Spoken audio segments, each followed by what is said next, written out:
I joined Racial Justice Georgia because I believe in racial equality. I also know from my own experience as a German native how difficult and painful it is to come to terms with your past. Such a process is never complete, as every beloved community is made up of humans who are by nature flawed. Some of us might bear feelings of shame or guilt because of our past, while others might be fearful of a confrontation with it. But it is important to recognize that this past transcends into the present and impacts our society every single day.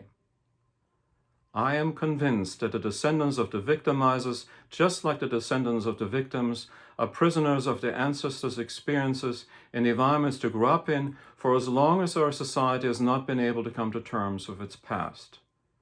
How do I know? My grandfather on my mother's side had a hidden history. In my memory, I only saw him as a man who loved his family, who always had sweets for his grandchildren. It was only after he passed away in 1975 that I learned that Opa, who was a trained engineer by trade, had a decision to make during World War II. Would he follow an SS officer's orders and transport fellow human beings to a concentration camp, or would he refuse? I've often asked myself what I would have done even if I was not a father of 5 children as he was, and in all honesty, I do not know. In search of a new identity after the reunification in 1990, Germans clearly struggled with their history, and they still do. However, this journey, as painful as it might be, is an important one. Never again only works if you face the monsters of your past, and while Germany may be about Mercedes, Beethoven, Bratwurst and beer, it is also about the unspeakable horrors of the Holocaust. As humans, we have the tendency to shy away from painful memories. You will always hear those who say, but this was a long time ago, or I had nothing to do with this, or there's nothing to be gained from it. Whether shame or fear inspires such resistance, a society must eventually face its past, because only with truth can there be reconciliation. The South is unique in so many ways. Southerners have Mark Twain, William Faulkner, and football to be proud of.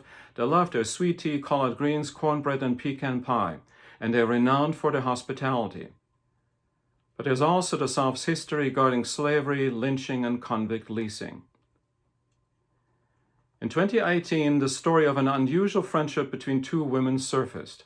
What made this story so unique is that their ancestors were on opposite sides of a 1912 lynching in Hamilton, Georgia. Ken Brannon had learned that her ancestors had been part of a lynching mob that killed 4 black people, and she turned this discovery into a book.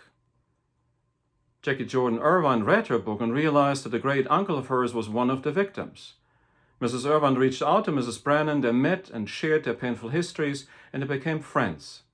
And together they traveled to the opening ceremony of the Memorial for Peace and Justice in Montgomery, Alabama.